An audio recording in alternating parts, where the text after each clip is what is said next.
Every now and then, a government document drops that's more than just paperwork. It's a real signpost for where an entire industry is headed. Well, today, we're decoding one of those. It's a huge new contract that's all about bringing cutting-edge AI right into the heart of the UK's defense. Okay, let's get into it. So this is the number that's got everyone talking, £180 million. That's the estimated value of a brand new technology framework that the UK's Ministry of Defence just put on the table. It's officially called the Digital Decision Accelerators for Defense, or DDAD for short. And the mission behind all that cash? It's incredibly ambitious. I mean, we're not just talking about buying some new laptops here. This is about fundamentally rewiring how the armed forces use data, AI, and machine learning to make faster, smarter decisions when it really, really counts. So to really wrap our heads around this, here's how we're going to break it all down. First, we'll look at who's doing the buying. Then we'll figure out what this whole open framework thing actually is. We'll dive into the 5 specific technologies thereafter, talk about how companies can actually win a piece of the pie, and finally, why this contract is such a game changer. Right. First up, who's writing the check for this massive investment, and what's it really for? Let's get the facts straight. Let's be crystal clear about who's running the show. While you might hear about specific military projects using this, the ultimate owner, the authority for this entire £180 million framework, is the Ministry of Defence itself. And this table here, it lays it out perfectly. The MOD is the main authority. They hold the purse strings. Now, the British Army's Asgard program is slated to be the first major customer, but the key thing to remember is that this is an MOD-wide deal. That means these tools and technologies can be used by anyone across UK defense, making it a central resource for everyone. And this isn't some short-term gig either.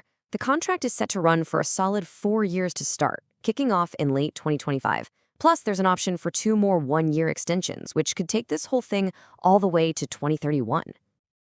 So that's the what. Let's move on to the how, because the mod isn't just buying new technology, it's buying it in a totally new way. They're using a model called an open framework. So what on earth does that mean? Well, in simple terms, it means the list of approved companies isn't locked in for the whole 6 years. Instead, the door is basically left open, so new companies can come along and bid to join later on. And you've got to understand, that is a huge departure from the old way of doing things. In traditional government contracts, if you missed that first window, that's it. You were locked out for years. This new open model, though, is all about flexibility. It means the MOD can bring in the latest and greatest innovations as they happen, instead of being stuck with 2025's tech in the year 2030. So, what is the Ministry of Defense actually shopping for with this new, flexible approach? Well, the whole thing is broken down into 5 distinct categories, or what they're calling lots. Okay, Lot 1 is all about data integration. The best way to think about it is as the foundational plumbing for the whole system. This is about pulling in massive amounts of data from all over the place. We're talking everything from satellite feeds to sensor readings and making sure it's clean, organized, and ready to go. Without this, none of the cool AI stuff can even happen. Next up, Lot 2, accelerators. This is the AI brain of the operation. This is where all that clean data gets put to work. It's about building machine learning models that can spot patterns a human might miss. And, this is crucial, using something called MLOps to manage and update those models in a fast-changing world. Lot 3 is focused on applications. So if Lot 2 is the brain, then this is the part you can actually touch and see. It's about building a platform, almost like a military app store, to quickly roll out the secure tools that commanders will use on their screens to actually see the data and the AI-powered insights. Now Lot 4, edge storage, tackles a massive battlefield problem. What happens when the internet is down? This is all about pushing that computing power to the edge, getting it to work inside a moving tank or at a remote outpost where connectivity is sketchy or non-existent. These systems have to be tough. And finally, Lot 5 brings in the human element, services. Because all this amazing tech is useless if people don't know how to use it, right? This lot is all about providing the expert support, the architects, the trainers, the consultants to help stitch it all together and make sure it actually works on the ground. Now, here's a very important rule for any company that's listening and getting interested. You have to pick your battles. Bidders can only apply for a maximum of 2 of these 5 lots, which forces them to really focus on what they're best at.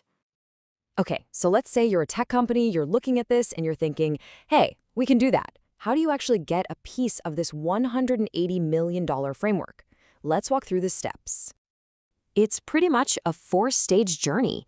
First, you have to pre-qualify, just proving you've got the basic skills. If you make the cut, you get invited to submit a super detailed proposal. If you win that, you're on the framework. But it's not over. Then you have to compete for specific jobs in mini contests against the other approved companies. And to get through that very first gate, it really is all about what you can do. As you can see here, a whopping 60% of your score in that first stage comes down to your technical and professional ability. They want to see your track record, what you've built before and for whom.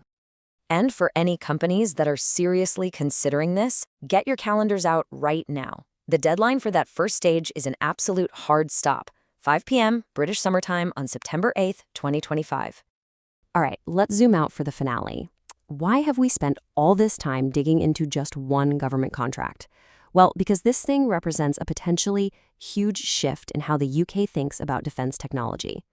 This quote, pulled straight out of the official tender notice, might just be the most important sentence in the whole document. The MOD is literally shouting from the rooftops that this isn't just a game for the usual giant defense contractors. The whole thing is designed to bring in smaller, more agile, more innovative tech firms. And that leaves us with the big £180 million question. For decades, defense contracting has been seen as slow, rigid, and a bit of a closed club. This contract is a massive bet on a totally new, more open way of doing business. So the real question is, will it actually work? And could this be the start of a whole new era for technology and UK defense?